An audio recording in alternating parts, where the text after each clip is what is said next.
कर लेते हैं इनर्ट गैसेस को, सबको। लेकिन अगर कोई भी एलिमेंट किसी भी रिएक्शन में या स्टेबिलिटी के लिए पार्टिसिपेट करता है तो हम उसको नॉर्मली एटम के तौर पर इस्तेमाल करते हैं, एटम शब्द का इस्तेमाल करते हैं। Back to the lesson. तो इस केस में क्लोरीन के पास 7 इलेक्ट्रॉन है, उसको 1 इलेक्ट्रॉन की ज़रूरत है, तो क्लोरीन 1 इलेक्ट्रॉन एक्सेप्ट करेगा।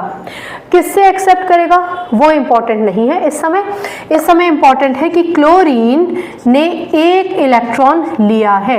क्योंकि क्लोरीन 1 इलेक्ट्रॉन को ले रहा है, अपने में ऐड कर रहा है, इसलिए हम यहाँ पर प्लस का साइन दिखाते हैं।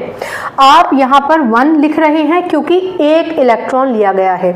अगर आप यहाँ 1 नहीं भी लिखेंगे, केवल ई लिखेंगे, ई, और ये नेगेटिव जो साइन होता है ये दर्शाता है कि इलेक्ट्रॉन नेगेटिवली चार्ज होता है। अगर आप यहाँ पर कोई भी डिजिट नहीं लिखते हैं तो इसका मतलब है 1, ठीक है। इसका मतलब कि Cl ने 1 इलेक्ट्रॉन ले लिया, 1 लिखे तभी भी 1 और ना लिखे तभी भी 1। क्योंकि क्लोरीन ने 1 इलेक्ट्रॉन लिया है इसलिए क्लोरीन पर 1 नेगेटिव चार्ज आ जाएगा।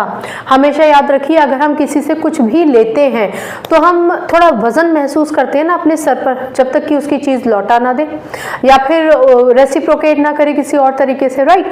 तो ऐसे ही जो एलिमेंट्स होते हैं उनके ऊपर नेगेटिव चार्ज आने का मतलब है कि उन्होंने किसी से इलेक्ट्रॉन लिया है, फेवर लिया है। जितना फेवर लेंगे उतना नेगेटिव चार्ज आएगा। क्लोरीन ने 1 इलेक्ट्रॉन लिया इसलिए इसके ऊपर 1 नेगेटिव चार्ज आ गया, ठीक। इसका मतलब ये जो था ये तो क्लोरीन का एटम था जिसने अभी तक अपने पास सारे इलेक्ट्रॉन्स रखे हुए थे 17 के 17, लेकिन जब इसने 1 इलेक्ट्रॉन ले लिया तो इस क्लोरीन के पास अब टोटल काउंट ऑफ इलेक्ट्रॉन कितने हो गए, 17 तो थे ही, 1 इलेक्ट्रॉन इसने ले लिया, यानी कि इसके पास टोटल काउंट ऑफ इलेक्ट्रॉन 18 हो गए हैं, ठीक है ना। आप हमेशा याद रखिए कि कोई भी एलिमेंट चाहता है कि वो नोबल गैस कॉन्फ़िगरेशन अटेन करे।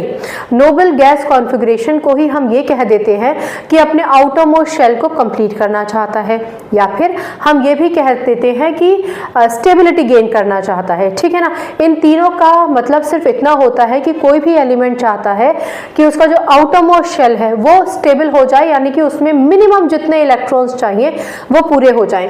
क्लोरीन के केस में मिनिमम 8 इलेक्ट्रॉन की ज़रूरत थी, 7 उसके पास थे, 1 उसने ले लिया, और क्योंकि लिया इसलिए उसमें नेगेटिव चार्ज आ गया। लेकिन अब क्लोरीन के पास टोटल 18 इलेक्ट्रॉन है, ठीक है।